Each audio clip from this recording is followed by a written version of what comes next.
Best moral stories. వెంకటాపురంలో జగన్నాథం, కోటయ్య అనే ఇద్దరు వడ్డీ వ్యాపారస్తులు ఉన్నారు. వారు పేదలకు, రైతులకు అప్పులిచ్చి వారి దగ్గర నుండి వడ్డీకి చక్రవడ్డీ కలిపి వసూలు చేసేవాళ్లు. కట్టకపోతే వారి ఆస్తులు, ఇళ్ళు, పొలాలు అక్రమంగా స్వాధీనం చేసుకునేవారు. ఆ ఊర్లో పెద్ద మనుషులుగా చలామణి అవుతూ అమాయకుల్ని హింసించేవారు. ఆ ఊరి పెద్ద సింహాచలంగారు. ఇలా ఒకరోజు జగన్నాథం శేషయ్య తీసుకున్న అప్పు వసూలు చేయడానికి శేషయ్య ఇంటికి వెళ్తాడు. ఇంటి దగ్గర శేషయ్య, అతని కూతురు శాంతి ఉంటారు. శేషయ్య, నువ్వు తీసుకున్న బాకీ వెంటనే చెల్లించాలి, లేదంటే నీ ఇల్లు పొలం స్వాధీనం చేసుకోవడానికి వచ్చాను. అయ్యో, ఈ సంవత్సరం పంట సరిగ్గా పండక మీ అప్పు తీర్చలేకపోయాను. కాస్త సమయం ఇస్తే త్వరలోనే మీ అప్పు తీర్చేస్తాను. నీకిప్పటి వరకు ఇచ్చిన సమయం సరిపోలేదా?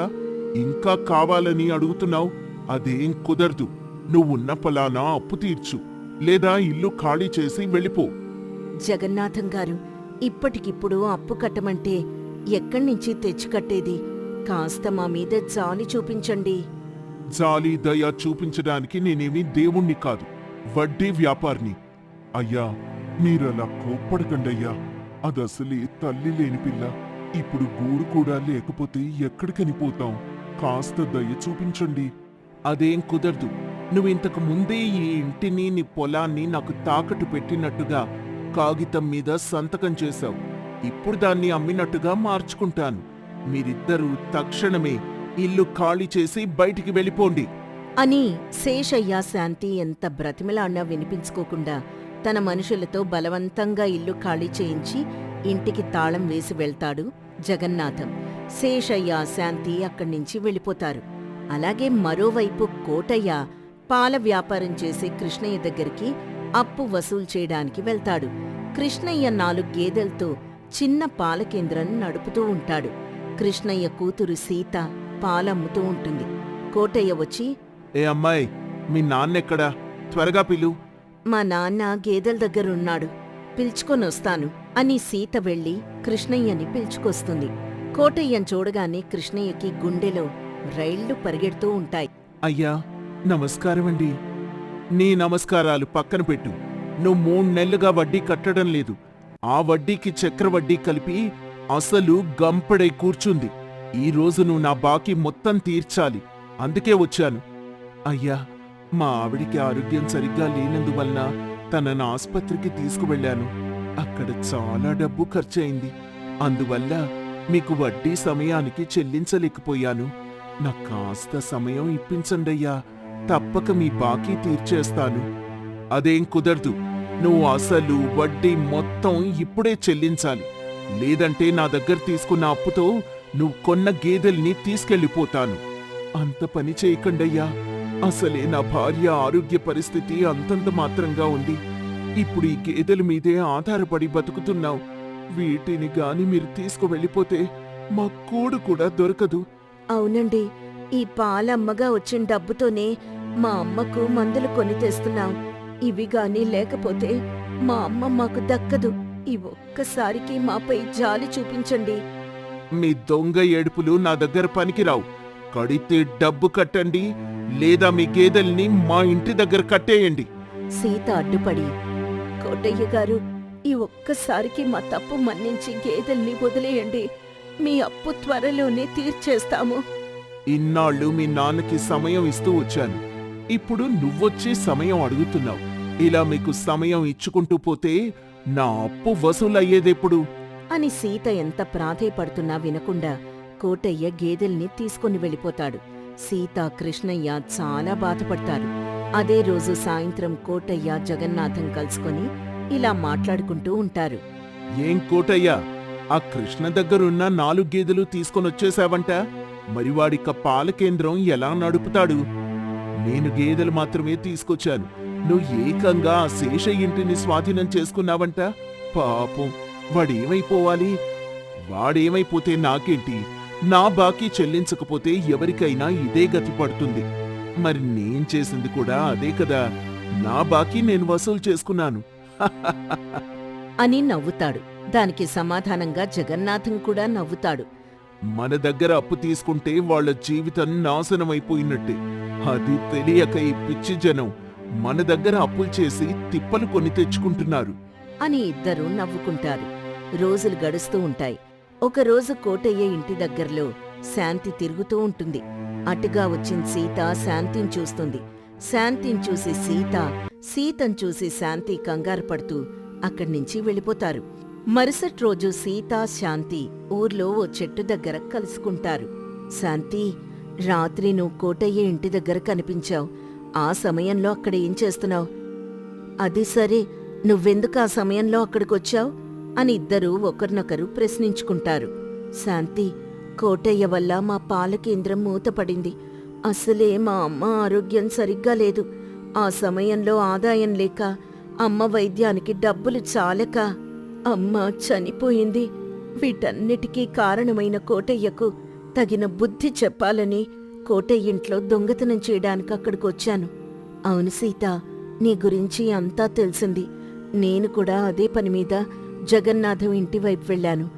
అక్కడ జనాల అలికిడి వినపడి వెనుతిరిగి వస్తూ నీకు కనిపించాను. అంటే నువ్వు కూడా దొంగతనం చేయాలని నిర్ణయించుకున్నావా? ఎందుకని? జగన్నాథం దౌర్జన్యంతో మా ఇంటిని స్వాధీనం చేసుకున్నాడు. ఆ బెంగతో మా నాన్న చనిపోయాడు. నేనొంటరిదాన్నైపోయాను. మన ఊర్లో కోటయ్య, జగన్నాథం వల్ల చాలామంది ఇలా ప్రాణాలు పోగొట్టుకుంటున్నారు. అందుకే జగన్నాథం ఇంట్లో దొంగతనం చేసి ఆ డబ్బుని ఊరి ప్రజలకు పంచిపెట్టాలని నిర్ణయించుకున్నాను. నేను కూడా అదే నిర్ణయించుకున్నాను. మనిద్దరి ఆశయం, సంకల్పం ఒకటే కనుక మనిద్దరం కలిసి ఆ పని సాధిద్దాం. కానీ దానికి మనం కట్టుదిట్టమైన ప్రణాళిక సిద్ధం చేసుకొని ఆ తర్వాత దొంగతనం చేయాలి. లేదంటే నిన్ను నేను చూసినట్టుగా మనల్ని వేరే ఎవరైనా చూసి గుర్తుపడితే చాలా ప్రమాదం ఏర్పడుతుంది. అవును, నిజమే. దానికి నా దగ్గర ఒక ఉపాయం ఉంది. మనిద్దరం మన వేషాలు మార్చుకుని దొంగతనం చేయాలి. మనం దొంగతనం చేసిన తర్వాత వారు తిరిగి ప్రజల్ని ఇబ్బంది పెట్టడానికి భయపడేలా చేయాలి అని ఇద్దరూ మాట్లాడుకుని సరైన ప్రణాళిక వేసుకొని ఇద్దరూ కలిసి కోటయ్య ఇంట్లో దొంగతనం చేయడానికి సిద్ధమవుతారు. ఇద్దరూ ముసుగులు వేసుకొని కోటయ్య ఇంట్లో జొరపడి బీర్వాలోని డబ్బు మొత్తాన్ని దొంగలించుకుని వచ్చేస్తారు. వస్తూ వస్తూ ఒక ఉత్తరం రాసి అక్కడ పెట్టొస్తారు.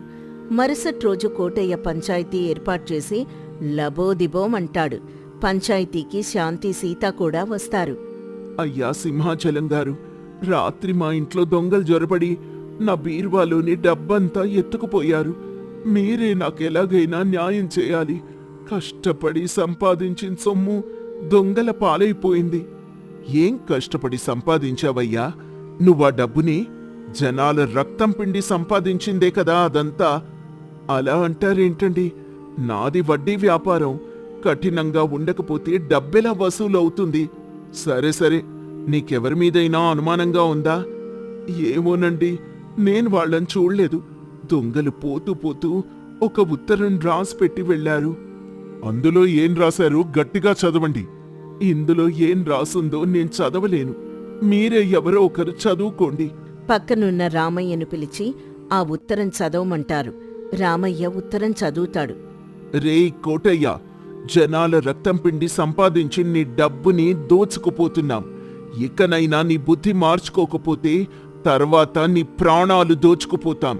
ఇకనైనా నలుగురికి సహాయం చేస్తూ బుద్ధిగా నడుచుకో, లేదంటే నీ చావుని నువ్వే కొని తెచ్చుకున్నవాడివవుతావు. అదండి సంగతి. నా వ్యాపారం నేను చేసుకుంటే నన్ను చంపుతానని బెదిరిస్తున్నారు. మీరే నన్ను కాపాడాలి. కాపాడ్డానికి ఉంది. రాత్రి దొంగతనం జరిగింది, మాకెవ్వరికీ తెలీదు. అదేవిధంగా నిన్ను చంపేసి వెళ్ళిపోతారు. అప్పుడు మాత్రం మాకెలా తెలుస్తుంది? కాబట్టి మార్పనేది నీలోనే రావాలి. ఇకనైనా బుద్ధిగా ఉండు, లేదంటే మేం చేయగలిగేది ఏమీ లేదు అని కోటయ్యని ఇంకాస్త భయపెడతాడు. కోటయ్య, నువ్వేం భయపడకు. నీకండగా నేనుంటాను. అసలు మీ ఇంట్లో దొంగతనం మన ఊరి వాళ్లే చేశారేమో అని నాకు అనుమానంగా ఉంది. నీకేం భయం లేదు, నేను చూసుకుంటానుగా. ఆ దొంగల్ని నేను పట్టుకుంటాను. రా, మనం వెళ్దాం అని కోటయ్యని అక్కడ్నించి తీసుకెళ్ళిపోతాడు. జగన్నాథం మాటల్లో అహంకారం అందరికీ అర్థమవుతుంది. అది గమనించిన శాంతి, సీత వీలైనంత త్వరగా జగన్నాథం ఇంట్లో కూడా దొంగతనం చేయాలని నిర్ణయించుకుంటారు. 2 రోజుల తర్వాత శాంతి సీత ఇద్దరూ జగన్నాథం ఇంట్లో కూడా దొంగతనం చేసి అక్కడ కూడా ఉత్తరం రాసి పెడతారు. జగన్నాథం పంచాయతీలో బోరున ఏడుస్తూ, అయ్యా సింహాచలం గారు, రాత్రి మా ఇంట్లో కూడా దొంగతనం చేశారండి ఆ దొంగలు. వాళ్ళు దొంగతనం చేయడమే కాకుండా పోతూ పోతూ నాకు కూడా ఉత్తరం రాసి పెట్టారు. ఆ ఉత్తరాన్ని కూడా రామయ్య తీసుకుని చదువుతాడు.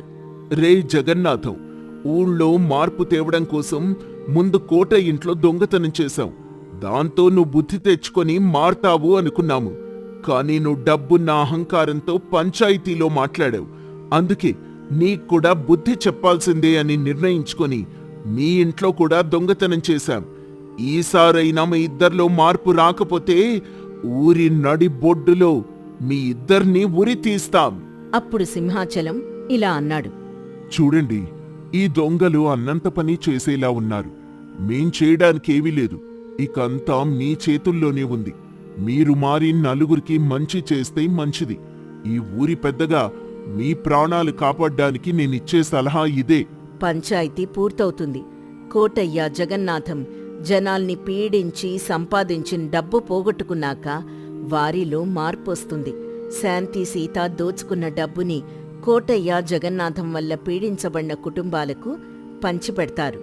ఆ రోజు నుంచి ఊళ్ళో దౌర్జన్యాలు చేసేవారిని దండించడానికి శాంతి, సీత అనే ఇద్దరు తోడు దొంగలు ఎప్పుడూ ఆ ఊరి చుట్టూ తిరుగుతూ ఉంటారు. అనగనగా మంగళాపురం అని ఒక ప్రశాంతమైన గ్రామం ఉండేది. పచ్చని చెట్లు, నిండుగా ప్రవహించే కాలువలతో ఆ ఊరు ఎంతో కళకళలాడుతూ ఉండేది. ఆ ఊరిలో రామనాథం అనే రైతుండేవాడు. అతని భార్య పేరు సుమతి.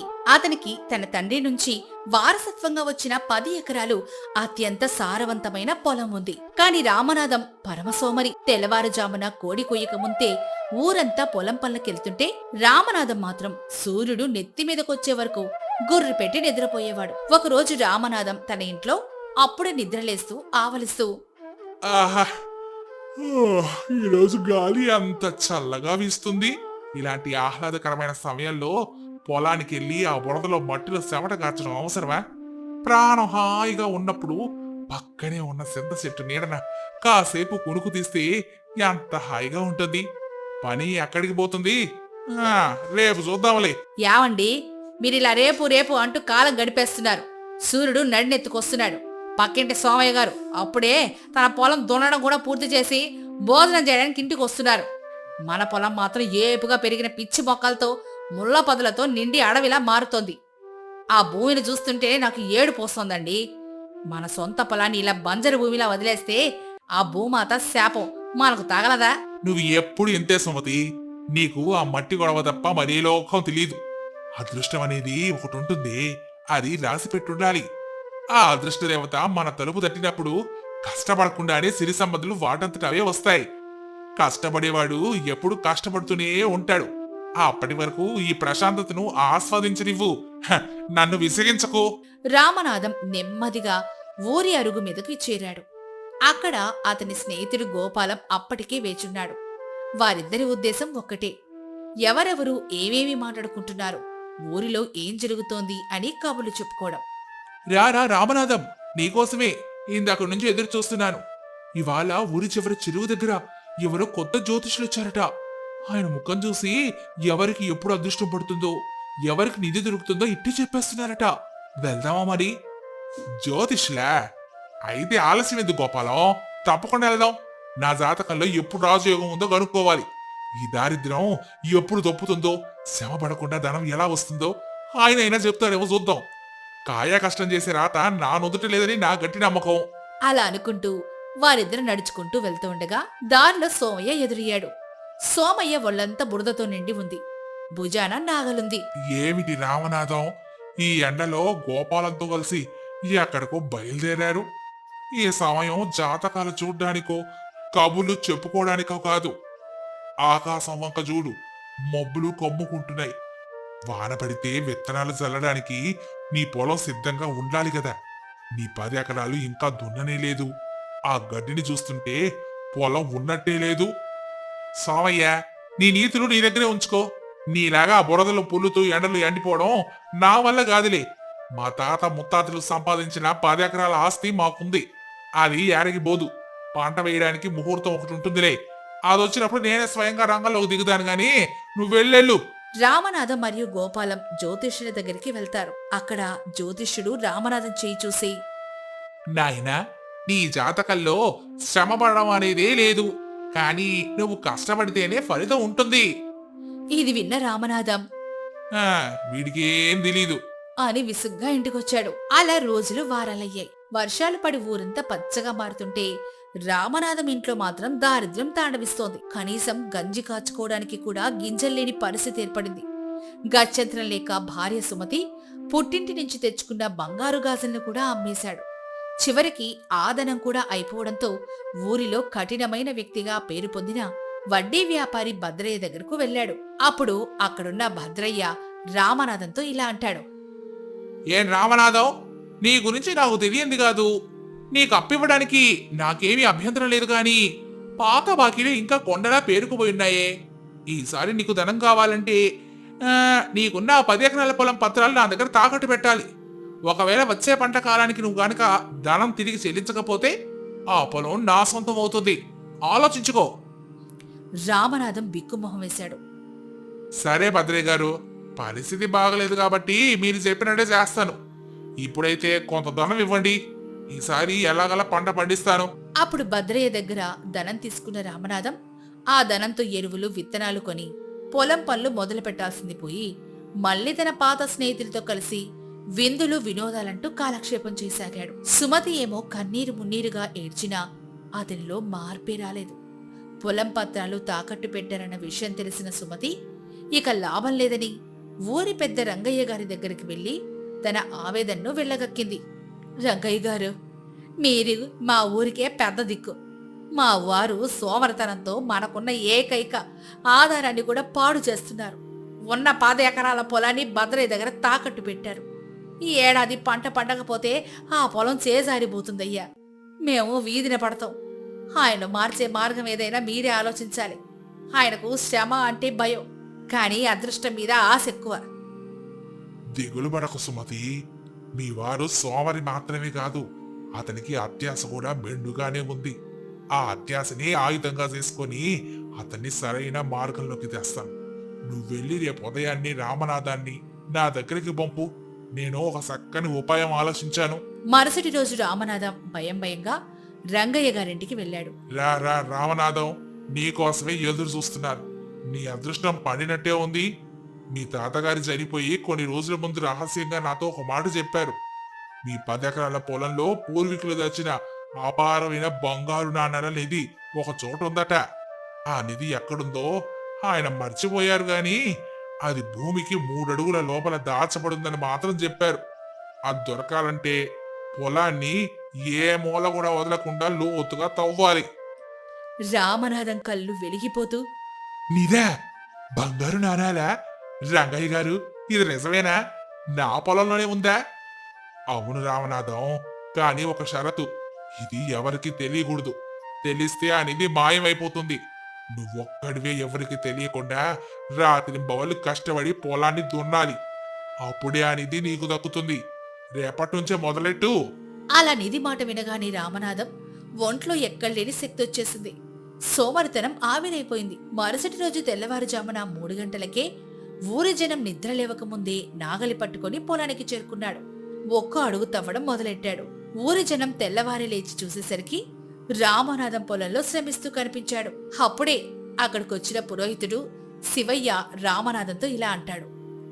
ఏమిటి రామనాథం, ఏకంగా పొలంలోకి దిగిపోయావు? ఏదైనా పెద్ద యజ్ఞం చేస్తున్నావా ఏంటి? ఎంతటి మార్పు నీలో ఎప్పుడు చూడలేదు. అదేం లేదు శివయ్య గారు, మనసులో ఏదో మార్పు వచ్చింది. కష్టపడాలనిపించింది. పుణ్యం వస్తుందని తవ్వుతున్నాను. మీరెళ్ళండి, నాకు ఇక్కడ చాలా పనుందిలేండి. అలా అనగానే శివయ్య వెళ్ళిపోతాడు. అప్పుడు రామనాథం ఉదయం నుంచి సాయంత్రం వరకు మడమ తిప్పకుండా మట్టిని తవ్వుతూనే ఉన్నాడు. 1 ఎకరం 2 ఎకరాలు పొలం అంతా దున్నడం పూర్తయిపోయింది. నిధి కోసం ఆశతో ఆకలిని అలసటని కూడా లెక్క చేయలేదు. తనకి తోడుగా తన రహస్యం ఎవ్వరికీ చెప్పని వీరయ్యను పిలిచాడు. అప్పుడే అక్కడికి వచ్చిన వీరయ్య రామనాథంతో ఇలా అంటాడు. అయ్యా రామనాథం గారు, మీరింత కష్టపడడం చూస్తుంటే నాకు ఆశ్చర్యంగా ఉంది. భూమిని అద్దంలా తీర్చిదిద్దారు. ఇప్పుడు వర్షాలు పడ్డాయి, నేల మెత్తగా ఉంది. ఈ సమయంలో విత్తనాలు జల్లితే బంగారు లాంటి పంట పండుతుంది. అలా అనుకుంటూనే 10 ఎకరాలు పూర్తిగా దున్నడం అయిపోయింది. రామనాథం చేతులు కాయలు కాశాయి, కాళ్ళు వాచిపోయాయి. కాని ఎక్కడా బంగారు నిదే దొరకలేదు. నిరాశ కోపంతో రంగయ్య గారి దగ్గరికి పరిగెత్తుకుంటూ వెళ్ళాడు. రంగయ్య గారు, మీరు చెప్పినట్లు పొలమంతా గాలించానే, పిచ్చి కుక్కలా తవ్వారు, కానీ ఎక్కడ నిధి జాడే లేదు. మీ మాట నమ్మి నేను ప్రాణాలు పోయేలా కష్టపడ్డాను. నన్ను ఇలా మోసం చేయడం మీకు తగునా?